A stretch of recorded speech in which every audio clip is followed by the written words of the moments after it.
Hello, ladies and gentlemen, and welcome to today's live Q&A call on January 27th. Today, I'm your host, James Kronk, and Scott Massey, who is often on the screen, is behind the scenes today. He's going to handle the technology. He's going to just have me front and center here, and then we're going to bring on our fantastic guest. I'm so excited about bringing on our guest today. Is Melissa Hansen, one of my favorite gurus because she is always doing so much stuff in the world of membership marketing and more and more and more. And last week, we saw Melissa live and in the flesh at the PGA show in Orlando. And we're going to talk about that and all kinds of other things. So without further ado, let's bring on our golf industry guru, Melissa Hansen. Melissa, I know you have a bit of a tickle in your throat today. And of course, when I saw your post, someone had you in a freezing cold bar in Orlando. I mean, what do you think is going to happen? It was already 0 degrees Celsius in Orlando, 30 plus in the United States. What are you doing in a cold room? So first and foremost, you are my favorite host, so I'm super excited to be here today. And yes, a bit under the weather. I mean, it was 30 degrees, like you were saying. I'm born and raised in Florida. Never do I ever experience this weather. And then my colleagues take me to what's called the Ice Bar in Orlando. It's 11 degrees in there. They literally give you a parka to put on. They give you gloves. I don't know how people think that's an enjoyable experience at all. But this Florida girl was freezing. Well, and this Canadian boy was freezing because it was freezing in Orlando last week. It was definitely down to the double digits. And we had 2 rounds of golf. Everyone was complaining. But it was like a perfect summer Canadian day out there, I can tell you. I had my toque on, I had a couple jackets on, and it was all fun. But how'd you think about the show? Did you have fun? What was it? Was it a blast? Yeah, I mean, so I'm a first timer to the show, so it's definitely an experience in itself. It is massive.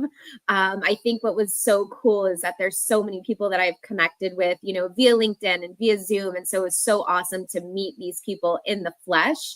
But the one thing that I just took away is just innovation. I mean, wow. There's just so many things that we aren't doing, and it's very exciting. Yeah, totally true. And for anyone that's not had a chance to go to the PGA show, if you're in the golf business in any shape or size, in any capacity, I think that's one of the things I would recommend, just to go once. It was crazy, ridiculous, 2 decades ago, 15 years ago. I remember going back then, and it was like, at the time, it was like the only show at convention that filled out the Orlando Convention Center in total.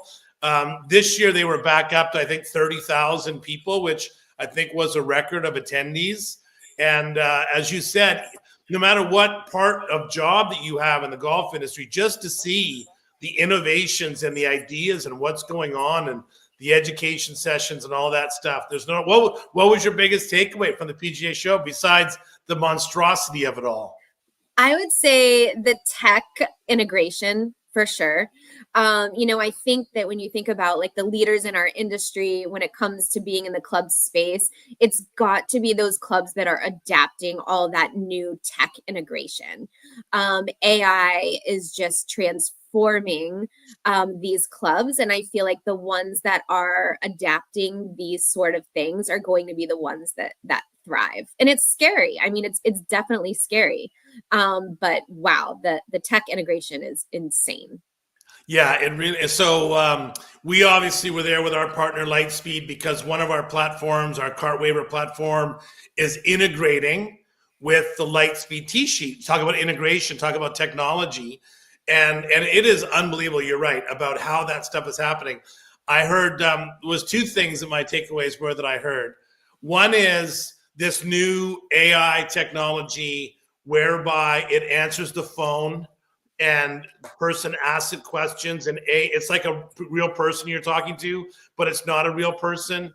And so it goes through like 3 or 4 or 5 of the questions before it needs to actually get to a person, so that it's freeing up all this time for staff instead of being on the phone telling someone, what the weather's like, that they can actually service their customers. But you talk about what's scary, Melissa. I don't know if you heard this, but I was in an idea session and there was some golf course owner operators that were telling a story about how they had received a letter from a lawyer suing them for the amount of $35,000 for using an image in their monthly club newsletter that they didn't have permission to use. And how the story goes is that these photographers or these lawyers plug into AI an image. One of the examples that was given was literally a picture of beef stroganoff. Oh my God. So they had used a picture of beef stroganoff in their menu, posted the menu online. AI had sought it out, and then the club got a letter suing them for 35 grand. So there's pros and cons to the AI technology that is going on right now. And you got to be on top of it. You got to be aware of your game, because there was some crazy stories about that. But Wow. That's no doubt we're on the same page about the technology and AI and things like that, especially how it impacts your business and the marketing side of things. And I was doing a little canvas of some operators talking about what's their favorite part of AI, and sales and marketing was one of them. And so, I think my next question is from looking back on 2024, what was your kind of number one most successful program or initiative or thing that you had that you're going to carry through to 2025? Yeah, I mean, I just think that the important realization is that the consumer is online, right? So many of the clubs just haven't wanted to adopt that knowledge yet, but the consumer starts online. And so having really that robust website experience and that user experience from the beginning to the end is essential. And one of the things that we added that was a success was a pop-up. And it's something that I was actually very against, because I felt as a consumer that pop-ups kind of annoy me. I'm going to a website, here comes this pop-up, do you want to download XYZ? And sometimes they annoy me. But on the flip side of it, if it's something that's relevant to the information that I'm actually looking for, and if I want that information at that given time that I'm searching for it, being able to just enter my name and my last name in order to get that information that I want is a huge convenience as a consumer. So it took a lot of convincing, but we ended up adding a pop-up onto our website for our membership brochure that included pricing. And I know a lot of clubs are kind of hesitant to do that. But that was just a game changer for us, because what we were able to do is we were able to collect all of these folks' information that were actually interested in the club. And then we were able to continue to market to them. And if we wouldn't have had the pop-up, if we wouldn't have been able to give them, some sort of spicy information that they were looking for, I think we were looking at the analytics last week, and we had like 1,000 visitors that submitted their information. We would have never had that. So that's been a game changer. And I know you're talking about Old Cypress in Florida, and that leads really to my next question, perfectly, Melissa, which is about some of the trends. Like, there was lots of chatter over the last week talking with club managers and owners operators about whether or not there's some flattening of rounds of golf. There's starting to be some clubs that their waiting lists are kind of dropping a little bit. So, there's no doubt about it. There's some glass half full and half empty predictions about the next couple of years. And so one of the things I loved about what you're just talking about is we can never rest in our need to increase our database, to gather inquiries, to connect with people. And so at least in your neck of the woods, or maybe, and I know you have You have people that you talk to all over the country and all over, large North America and beyond. What are your predictions around membership trends coming up in 2025? We can never rest. Exactly what you're saying. Absolutely, the market is softening. In addition to everybody reaching their capacities and reaching their wait lists, the fees have just gone up exponentially. So obviously you're going to have, a demographic in a market that is a smaller pool than what it used to be. And so it is so essential to keep those inquiries in, to make those relationships, to make the connections. You have to have it flowing. And it's not a bad thing. I mean, because if you just think about the members that you are losing, for example, you're able to replace those then with hopefully what is now a higher initiation fee. But you've had to be establishing those connections and keeping them strong along the way. It's definitely not too late to start if you haven't, but definitely the market is softening. I mean, I think that we all knew that it couldn't stay the way that it was forever.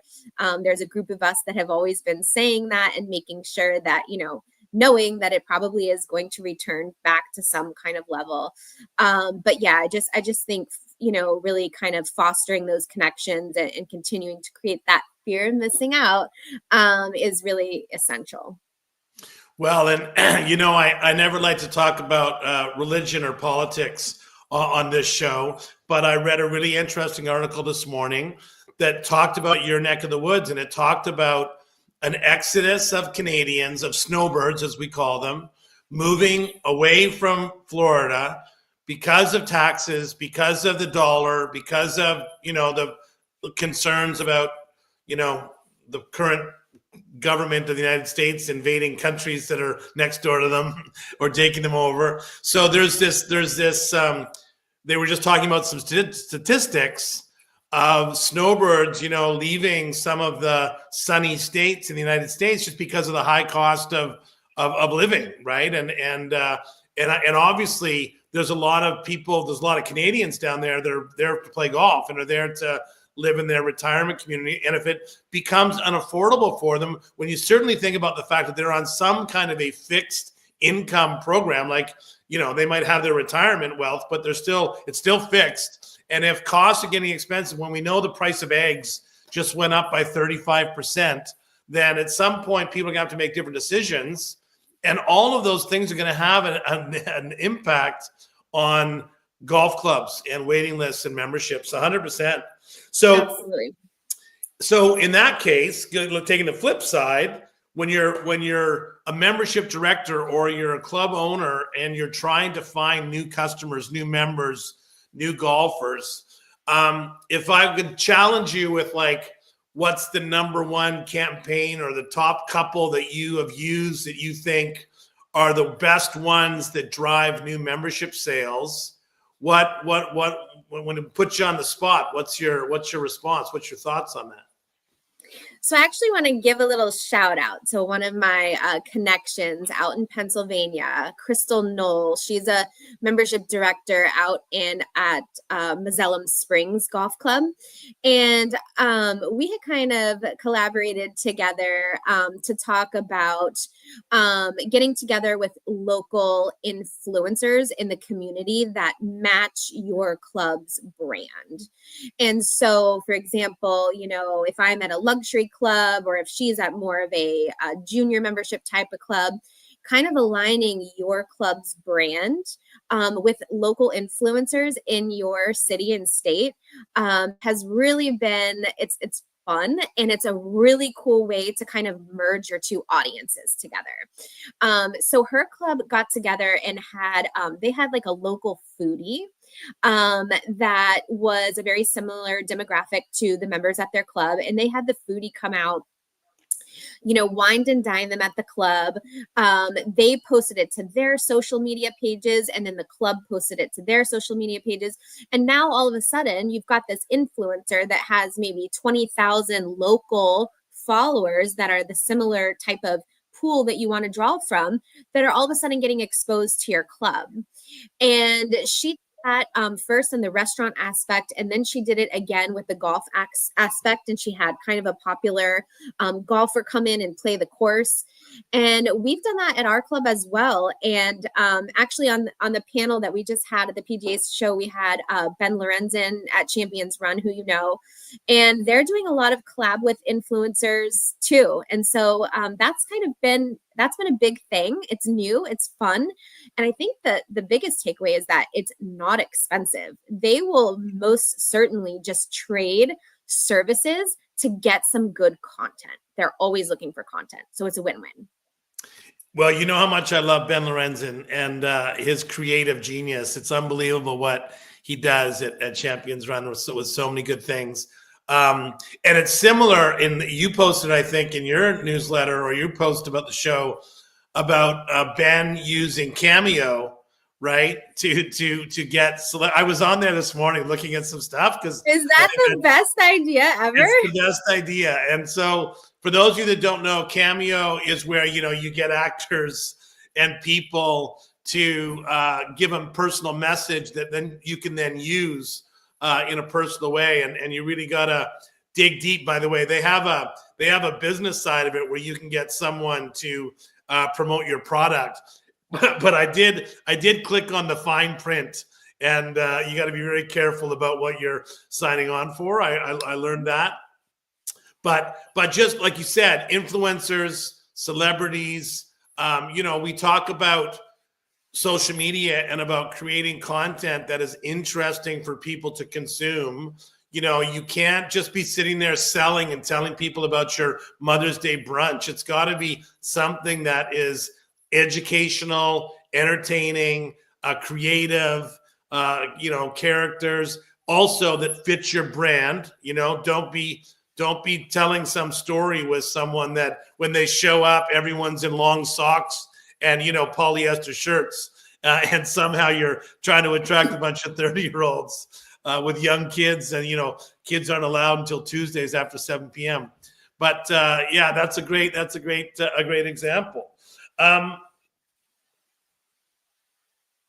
Okay, let's take a switch because you just mentioned one of your disciples, because I know, Melissa, that you are a mentor to lots of great sales and membership directors that come from all kinds of different clubs and all kinds of types.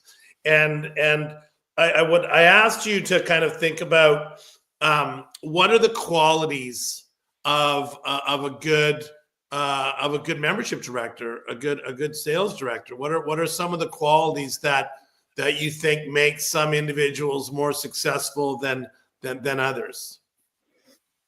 Oh, yeah, I am super thankful to just be connected with so many people around the world, really. And I think the biggest thing that I can take away from having so many connections are those that continue to educate themselves. Those are the ones that are excelling in their roles. And so I think that you definitely have to be open to learning all of this new stuff. Like what you're saying with AI, when that came out, everyone's like, well, I'm not going to learn that. I'm not going to adapt that because I don't want it to take place in my job. And it just doesn't. It just makes you better in your role. So people that are willing to learn and willing to adapt to the newness, those are kind of the rock stars. And then I think just like learning from each other. If I'm learning from a club that is, many states away, and I'm taking what has worked at their club and bringing it back to mine, I think that those are the people, the risk takers, the ones that are willing to try things that have maybe failed once and that have tried them again. I think that those are the people that are the rock stars. And I think the people that are willing to realize that it's okay to make mistakes. I certainly make them. I learn from them. I think that all of us who have been in the industry for a really long time, we always need a refresher. We always need to be listening in. But yeah, those are just a few things. You made me think about a couple things there. Well, first of all, there's a great saying, imitation is the highest form of flattery, right? And so, I don't think I've ever had an original thought in my head. I steal everybody's brilliant ideas and then make them my own. But one of the things that I've come across in my travels that I think is what identifies and what can separate good membership and sales directors. Sometimes marketing individuals, membership directors, sales directors, sometimes they're asked to do jobs and tasks that conflict with being a great membership sales director, right? And so if you're also responsible for collecting dues, or contacting Mr. Smith that he's 3 months late with his payment, and sometimes that's just a reality of working at a club. Sometimes you have to put on many hats. But I remember chatting with a handful of membership directors once, and that was really one of the number one things that kind of was making their lives challenging, is that they're supposed to create this fun and this vibe and this whole environment that makes members love it, but they're also supposed to be sometimes the policy enforcer, and that can be a challenge. And so, what advice do you give anyone that might find themselves in that kind of scenario or situation? I think you have to be a good listener. I think so many times your members at your club, they just want to be heard. And you just need to sit down and be able to listen. And whether you're about to implement something that's black and white, something that's not easy, something that is difficult, because like you said, we wear many hats and we're dealing with the fun stuff, but also the not fun stuff. I think at the end of the day, people just want to be heard, and it's difficult. There are so many rules that we have to do. There's only so many hours in the day, but people appreciate that, I think, absolutely. And in addition to being good listeners, I think in our role we have to be good storytellers too. That's an important thing. It's not just about making the sale, but rather sharing the story of everything that we get to see. What advice would you give a membership director about finding that person that doesn't know how to create stories? How do they learn? How do they figure that out? So I find if you go and you actually experience an event at your club, that can really allow you to tell the story, because so many membership professionals, they might work the typical 9 to 5, for example. So you might not be seeing those major themed cool events that are happening at night. So it's very hard to kind of relay that vibe if you are touring that prospective member from 9 to 5 and that event isn't taking place. But if you actually go and you attend some of those events, maybe get out on the weekends, make sure that you're part of kind of those monumental, memories at the club, then you're able to share them and, walk them around and say, at night, this area turns into a stage and we have a 7-piece jazz band and all the members are dressed up and they are decorating their golf carts. You have to make that prospective member feel like they're stepping into that vibe. And for any general manager that's listening to this podcast, that's a great comment about the importance of inviting your sales and marketing people to those events so that they can learn and experience them, so that they can tell that story when they come to, talking to someone about a $60,000 membership or something like that. Because I guarantee you that member that is there in the morning for golf is going to have a little bit different of a personality when they're there at 7 o'clock at night being part of happy hour. So that is a story. That's a story to share for sure. Yeah, exactly. When we talk about that policy enforcement kind of thing, and we talk about getting members engaged, and once again, I feel like this is something that in general our industry struggles with a little bit. Especially in the private club world. I often, when I get involved in pulling behind the curtain in the club world, that I don't often see a really organized, structured strategy for onboarding new members. And part of that process, by the way, is letting them know what are the policies and what are the rules, and what can you do with your 7-year-old on a Saturday morning at 9 o'clock? So et cetera, et cetera. But From a membership director standpoint, or from a new member standpoint, what do you think are some of the critical elements for a great new member onboarding program? So this was a hot topic on the panel at the PGA show. Cool. And I think, yeah, all 4 panelists kind of weighed in on it. And there's a wide variety of things, and you can start small. But obviously, your new member orientation is going to be critical. Orientating that new member. And Melanie Halpern was one of the panelists, and, she mandates an in-person orientation.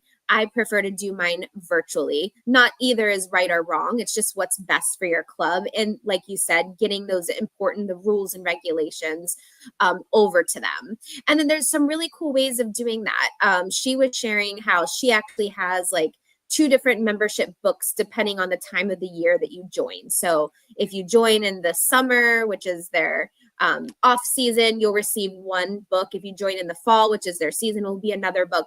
But what I liked is that she had a live link to it that she just did on a program like Canva. And so anytime she updates that new member information, it go ahead and updates that for the new member anytime they go ahead and click that link. We do it a little bit differently, where we have a new member dedicated landing page and a website that they can log into to get all of that information. But I think the biggest thing is making sure to integrate them into every single department in the club, even if you don't feel that is the reason that they originally joined. So for example, if a couple joins and you think that the most important thing is golf, you can start with automating some sort of golf email series that is trickling over the period of the first 90 days of becoming a member. But then it's so important to introduce them to your rackets program and then your dining program. And, most times there's, a husband and a wife that are part of the membership, and her reasons for being part of the club might be different than his. So what we do, we literally just automate a series of onboarding emails that is trickled over a period of that 90 days. And the most important thing is really introducing them to the staff, because once the staff gets connected and you're not the only point person as the membership director, then the staff member can take that new member into their hands and kind of introduce them to the people that they think that they'll fit with most. Well, I know you know this, but I'll just take it a step further. So let's talk about how we use AI, because, in Golf Industry Guru, what we're doing now is producing these short little videos using talking head avatars. So what Melissa, and once again, I know you know this, but you could literally take your onboarding emails and feed them into a script writing AI platform. You could film 1 minute on your iPhone camera of each of the department heads talking, saying whatever they want to say into your camera. And then you can create a talking head with that person, a superintendent. And then you can have a series of emails of that superintendent reading the script that talks about their department, what they do, what their values are, what their minimum standards are, what the team members are. And that could be distributed to every new member that onboards. And guess what? You don't need your superintendent to come to a meeting. You don't need your superintendent to come and walk and see somebody. And then with a flip of a switch, you can turn that to different languages to speak to different people. With a flip of a switch, if the superintendent leaves and a new person shows up, you can put them in their place. So, when one of my questions later on is going to be about how are you using AI, but just when you talk about that onboarding program, the importance of, like, it doesn't require a film crew of 10 people and $100,000 to produce this kind of content that makes your life. And some people like to read, some people like to see, some people like to watch video, some people like to do it in person. It's not intended to be a one-stop shop solution, but it's now a new solution, right, that can make that really easy and efficient. It's making your job easier is automating all of this so that you don't have to worry about it once that new member walks in the door. Okay, what's coming up, Scott? Here you go. What type of exclusive events or perks have you seen in, I guess, when you say retaining members, I mean, the reality is that creating member satisfaction so that they promote your club, stay at your club, and I want to talk about both of those things separately. So certainly want to talk about events and then perks, because really they're two different, one's a benefit, one's an experience, basically speaking. So talk about whatever you want first. Yeah, we'll talk about, and this is something I stole from another club and made it my own as well. And it's kind of going like across the country right now, but we're finding the goal is to surprise and delight. Okay. For our members, if we can surprise them with something that they didn't expect, that is something that they will remember, and it's something that they will talk about. So I don't remember who the first, I think it was Ballantyne Country Club over in the Carolinas that I had seen that were doing these member pop-up events. And it was just where like the membership director and another employee would like get out on the golf course and do like a mimosas and muffins for everybody that was on the course that morning. And just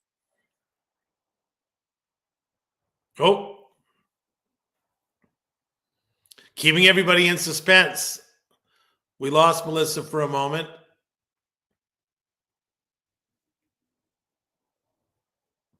Ladies and gentlemen, we're experiencing technical difficulties.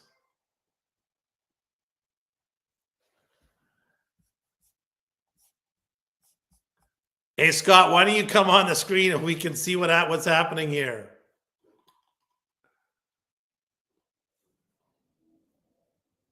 Oh, you're on mute. You're on mute, bud. You're on mute. I just got a text from Melissa. I think, unfortunately, her computer died. So, yeah, I haven't had that happen before, but that's okay. That's okay. She's probably going to reboot. I see a couple texts coming through. Yeah, I think she's gonna reboot. One of the things I was thinking about when you guys were talking about that, James, was the surprise and delight.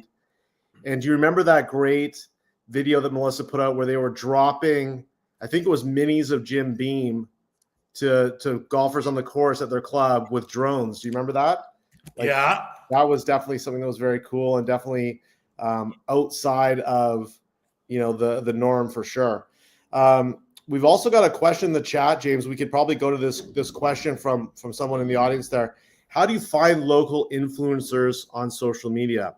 I don't have any I follow locally. So they may have joined us a little bit late, but you were talking about some ways earlier in the call. So maybe you want to, give some thoughts about that particular question while we try and get Melissa back in here. Yeah, I mean, well, obviously you've got to be on social media and you've got to try to, follow other clubs, follow other golf people, follow whatever area you're trying to get.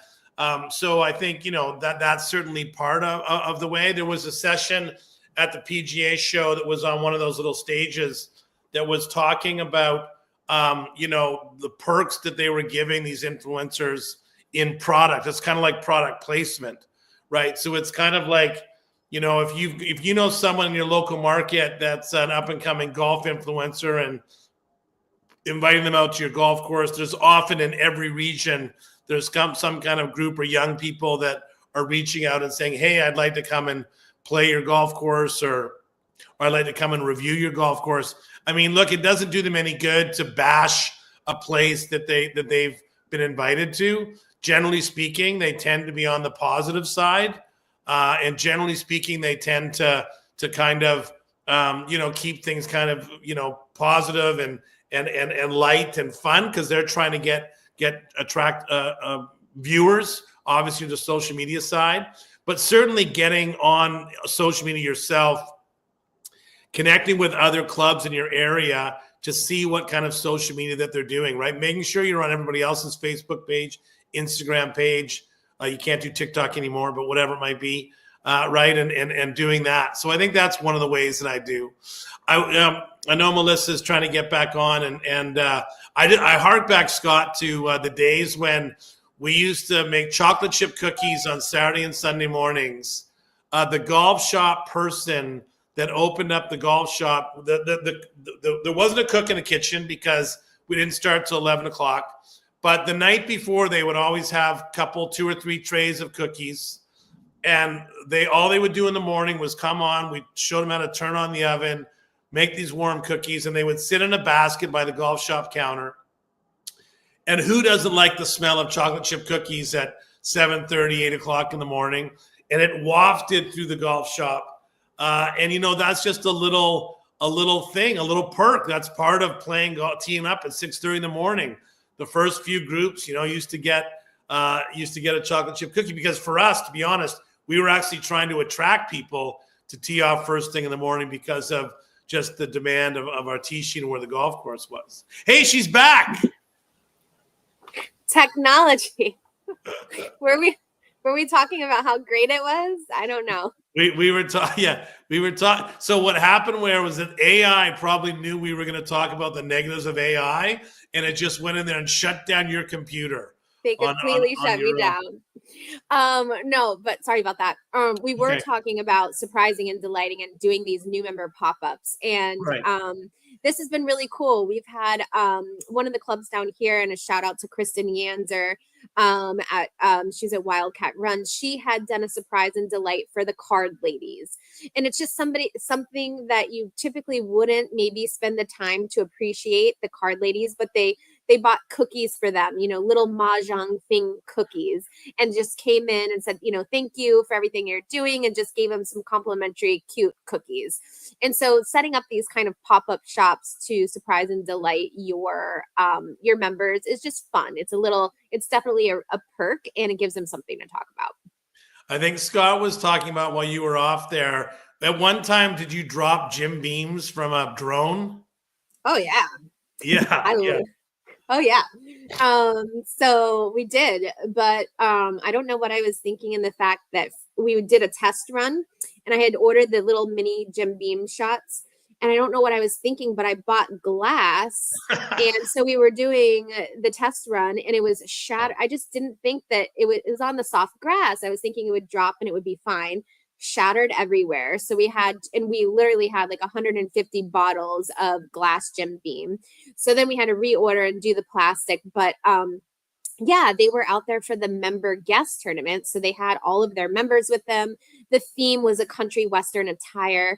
And so we dropped these little plastic bottles, and we said, cheers to your next great shot. And it was a home run. Well, I always tell the story of a program that we've always done whenever we're involved in a course. We give the course marshals a shot of the day certificate that allows the people to go into the clubhouse afterwards and get free plate of nachos. And so instead of the marshal coming around and saying, hurry up, you're falling behind, they get a chance to hand out to someone, hey, Mrs. Smith, you just carried the pond on hole number 12. That's the best shot I've ever seen today. And here's your shot of the day coupon. So, at the end of the round, please make sure you guys go in the restaurant and have a free plate of nachos. Well, obviously they do, and they come in, and then they order, 4 glasses of wine and maybe 4 desserts and everything else, right? But it's the simple little thing. One time we got a staff member to dress up as the Easter Bunny, and there was this par 3 that, when you teed off, it was kind of hidden. You had to kind of drive your cart, down a little gully before you got back up to the green. So the Easter Bunny hid in the trees, and then when they hit their shots, he would run out from the trees and put Easter eggs in the bottom of the cup, and then pick up all their golf balls. He'd put markers down so that he knew where they were. But they would come, and then they would see the Easter Bunny hidden in the trees, and I love it. They're simple little things. You don't have to be expensive. One time we hired a company to come in and wash everybody's car. And gosh. It was a mobile car washing service, right? and you pick a random day. There's this great book. I'm sure it's called Random Acts of Kindness. Mhm. Maybe it's called Random Acts. It's like literally from 30 years ago. Yeah, I've read it. And it tells the story of the restaurant, right, that randomly would take care of the bill, right? The restaurant was dead all the time, and then once a week or 2 weeks they would come. The bill would come, and it would say, "We're buying your lunch today. Thanks so much for coming." Well, next week they were packed, right? Mm-hmm. Because everyone was showing up hoping they were going to get their lunch for free. But the random acts of service excellence and coming up with these types of things, it doesn't need to be complicated. It doesn't need to be expensive, but it's what makes memorable moments for people. I want to just piggyback on that. Bethany Ankerman, she is at Rehoboth Beach Country Club. She was part of the PGA panel that we spoke on. And one of the things that she thinks is important in what they do at their club is they award the top spenders.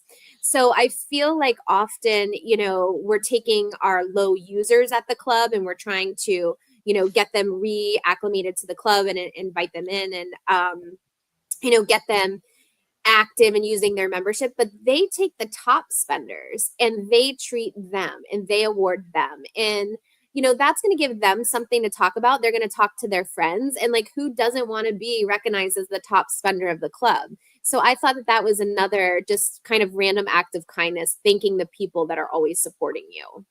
I know a similar story that did the exact same thing. And what they did was they identified the top spenders with regards to an item. So in this particular club, we gave the top 20 spenders a special head cover. It was like a leather customized with their name on it, worth $200 kind of beautiful head cover. And it was subtle, but it was clear. So it didn't say, you're the number one spender that buys everything in the golf shop. Right. It was just, and we kind of like created ambassadors. So they're like and when someone said, "Why is Bill an ambassador?" It's like, well, Bill supports the golf shop. Yep. Susan supports the golf shop incredibly. She's bought a set of clubs. She's done this, takes lessons. Her kids are in the junior program, blah, blah. Like without Susan, we don't survive, and people like her.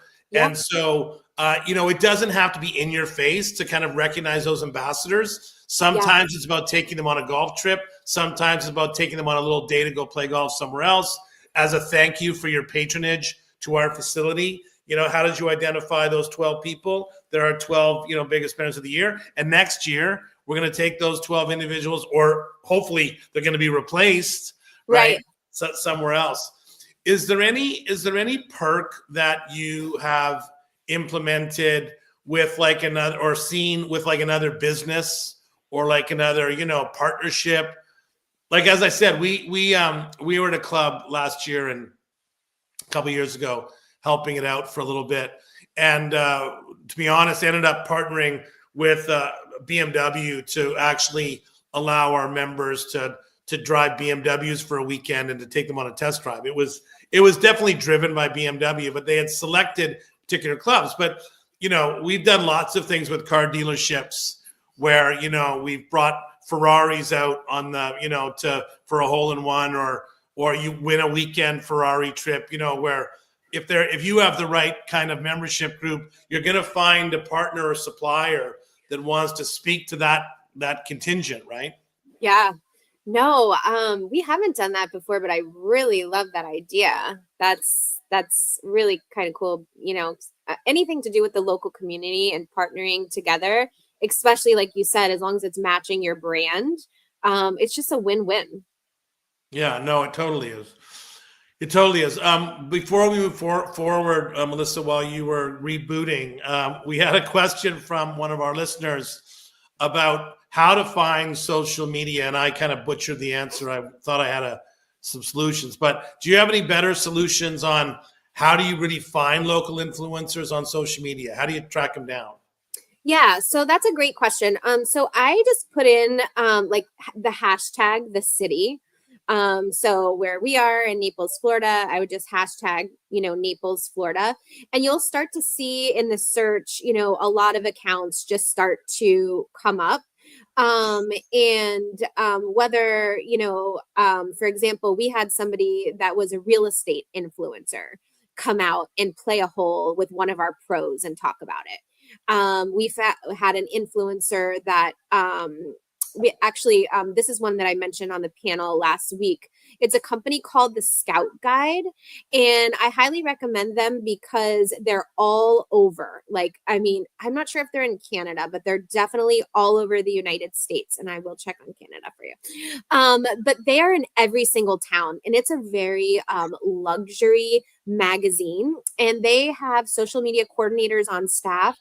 And they came and we rode the course together. They just had their iPhone out. They were doing a little tour of the course. And then we invited them to an event and they came out. And again, they have a following of like 100,000 people, which is like not even a percentage of our following. And when they were able to post that content, it just really boosted things. So if you just kind of follow some hashtags, local hashtags, that's a great way. Love it. Awesome. Waitlisted members. So lots of clubs have waitlisted members. Certainly we had, pre-COVID, we were discounting. Now we're having wait lists for many clubs. And even though things are softening, you got to keep them engaged. So what are some ways that, our best practices for keeping waitlisted members engaged, recognizing that lots of clubs have different types of perks and benefits, you get to play once a month or whatever it might be, or, you can come on Tuesdays after 5:00 and use the practice facility. I mean, there's things like that, but from a membership director, sales, marketing standpoint, what are some ways to engage and excite waitlisted members? This is one of the things that we chatted about, on Thursday. And I think all four of us came to the agreement that you must have them in the club as some sort of lower category of membership before they upgrade.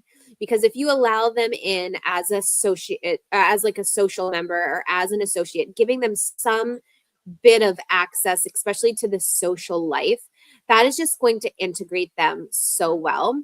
One of the things that they were doing out at the Desert Mountain Club is that all of the new member events that they were having, the new member cocktail hours and the clinics that they were having, they were making sure that the waitlisted members were invited to the new member events as well. A great way to keep them engaged. Of course, these are your happiest members, your new members, because they just joined. So giving those waitlisted members that taste of what's to come and allowing that access is a win. And then I think you had mentioned before, James, ambassadors. I mean, getting ambassadors involved with your waitlisted members is just huge, but you've got to get them in at some level of some sort of category before they're upgrading to that full. And let's be clear, you have to pick the ambassador. Yes. It's not a volunteer role where, No. Mr. Crankety Old Jones wants to complain about the $7 burger, and do not put him with the brand new, member that's so excited about the investment they just made in the club, because obviously members don't want change. They don't want their first tee busier. They don't want someone sitting on their bar stool. And so you've got to pick those ambassadors that are going to be those champions for all the things of the club. And you know what I love about what you talked about earlier on, Melissa, is make sure you have data. Like, understand if you've got 800 members, understand who goes to brunch, who buys at the golf shop, who brings guests. Like, have that data down to every single category, who opens a newsletter, because you like you said, don't waste your time on the lower 20%. Yeah. Talk about how do you create even more champions and winners and people that want to sing from the rooftops with that top 20% of the people that really keep the club vibrant and keep the club going, because that's the people you want to engage in, right? I was, as I said, I was at a club a couple of years ago, and some guy wanted to tell me his opinion. I said, I don't need your opinion. You haven't bought a muffin in the last 6 months, and you haven't bought a sleeve of balls in the golf shop for 2 years. Why in the world would I give a crap about your opinion about what we're doing with the club, for God's sakes? And James, we can't say that exactly. Well, you have to, you said in the very beginning, you have to say it politically correct. Yeah. I would last about one day as a private club general manager, Melissa. All right. So last 10 minutes here, I want to talk about AI, and I want to talk about tools, and I want to talk about how are you using AI in your role? How do you use it? Because there's no doubt about it. If there's one thing I learned involved in the conference with 500 owners operators over this last week with the golf business conference for the NGCOA US, there are people that are sophisticated when it comes to AI and are using talking head avatars and all kinds of other things. What a rookie program I have right there with my phone on. And there's other people that don't even know where to start with ChatGPT. So how do you use AI?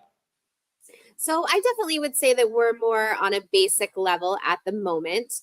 Definitely using a lot of ChatGPT and just to write some of the hard things, like the hard letters that you have to write, like we're suspending your account, you're past due, downgrading your membership and kind of tailoring the ChatGPT to make it a nice letter and to sound nice. I would say on a more advanced level, using it as like a virtual concierge. So for example, I feel like any membership director, any admin at the club, when you're back in your season, I mean, you must get 10 to 15 people per day that are asking you, oh, I forgot my login and user number, password. Can you help me out with that? And that just sucks so much hours and gets that person so distracted from what they're supposed to be doing. So using AI as a virtual concierge to assist those members with little things like their username and password and logging into the system.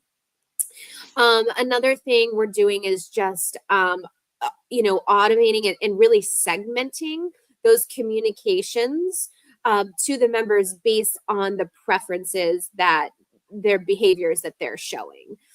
So for example, if we're seeing them purchasing the wine at the bar as their premier drink, we're able to really kind of push the email communication and notification on the upcoming wine dinner to that specific person. But yeah, I mean, if anyone is interested in just learning the basic knowledge of it, definitely reach out. I'm happy to help and where to get started, because it can be scary for sure. Yeah, it can be scary. There's things to know, but you don't put financial information. It's called open AI for a reason, because it's open. And so, don't please, for those people that are just wanting to fool around with stuff, you got to be careful about various different things. There's some great AI platforms, and we talked about this earlier on about integration in like Metolius Golf, various different groups that are doing some fantastic data analysis that can help you with yield utilization, can help you with all kinds of other things, membership pricing, analysis of what's going on in your market, what are some of the trends. There's all kinds of things you can do, but be careful about, sharing financial information. I would say there's a couple things I'd like to add. I mean, number one is, when we talk about ChatGPT and writing letters and things like that, that's the start, right? Then you have to put your own personal spin on it. You never want someone to storm in the office and say, who sent this to me, who wrote this to me, and it's like, well, an AI chatbot did, and I had nothing to do with it. You got to have your personal touch to it. At the same point in time, and I think this is always a message, and I find this is very common, Melissa, in clubs, is that sometimes, not always, but sometimes, food and beverage sends out their message. The golf shop sends out their message. Sales and marketing sends out their message, about an event or about a promotion. The GM sends out their message. And sometimes none of them know what everybody else is doing. And so right. Not only are the members getting bombarded sometimes, but also the tone is different. The purpose can be different. It's not unified. It doesn't make sense together. I mean, I've seen, if you've been in this business long enough, you will have seen it all. So having a communication org chart and making sure, like when I manage a club, like nothing goes out to a customer, to a member, unless my eyes have been on it. Nothing, because it's so critically important that you don't get caught right with something that doesn't fit your why or the grand scheme. Not that that's perfect, by the way. I've failed at that many times, but I'm just saying that's the objective. So I think that's really important. And then the other thing I would just say, like, do you guys have your own chat bot on Old Cypress in your website? Yes. You're right. So even just having your own chat bot, ladies and gentlemen, that don't know what that works like, but you know how you go onto an airline and someone pops up and says, "How can I help you?" Well, that chat bot is only going to feed information that is on that airline's website. So it's specific information that's validated. It's like a chat bot we have on Golf Industry Guru that many of you are using, because we can see the activity of how many people use our chat bot on Golf Industry Guru. Every club should have a chat bot. Every club, a member should be able to go in there and say, what is our policy on bringing my own wine to the winemaker's dinner or whatever it is? Yeah. And it's going to be on your website, right? Absolutely. Absolutely. Are there any other tools, Melissa, that you would recommend membership sales directors have in their toolbox? We talked about AI. We talked about chat bots. You talked about the other platform that helps put things together from a marketing and a messaging standpoint. Yeah. I mean, you know how I feel about CRM systems. I think that is crucial. If you don't have a customer relationship management platform, there's a million of them. There's one that costs money. There's ones that are free. For any membership person that is looking to really just organize their sales and have a database, CRM is crucial. I would say, I don't know, are you familiar with platforms like Monday.com, James? Mm-hmm. Yep. So it's been really nice. Monday.com, there's another one called ClickUp. But those are really cool platforms that you can kind of integrate with your teammates, and you can collect all data into one particular place. So for example, if we have a member guest tournament coming up, I can list that item in Monday.com, and I can say to our pro, list out all the detailed information here. The food and beverage team can come in and put their pricing in there. It's a really great kind of communication platform that holds everyone responsible. I know as, communication professionals, sometimes we can get frustrated with the other departments or the chef that's not providing that information or whatever it is. So that's been a really helpful platform that we've used over the past year. And then I would say one that we added to the toolbox in 2024, which was new that you can't live without, is have you heard of Kennis member vetting? No, but I keep going. I think I know what you're referring to, but keep going. Yeah, so they are a member vetting company that just goes beyond the traditional background search. So for those clubs that do have committees that are doing any sort of background search, bringing this in, it's amazing. You talk about AI, but it's amazing what this company can do to just bring in a new individual's history beyond the credit check, but maybe things that would have happened 20 years ago that might not be on Google. And that's really been a game changer, because I feel like so many clubs have had the issue with behavior when it comes to members and dealing with poor behavior. So the proper vetting is just essential. I guess it means I'm never going to be allowed into a private club anymore if they all. Oh, we'll find one. If they all take up that platform. Melissa, you are full of so many great suggestions and ideas. I love all the stuff that you do. You're so connected. There's so many people in the golf industry that listen to you, watch your stuff, follow you on LinkedIn. What's the best way for our listeners to connect with you to get more Melissa Hansen? Yeah, definitely. I'm on LinkedIn, Melissa Hansen.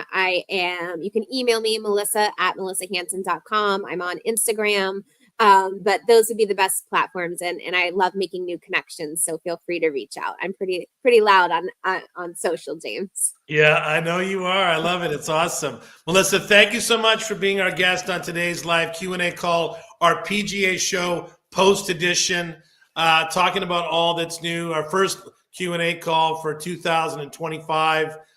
Ladies and gentlemen, love having you. Thanks so much for listening and watching. And as always, we see you next time on The Inside.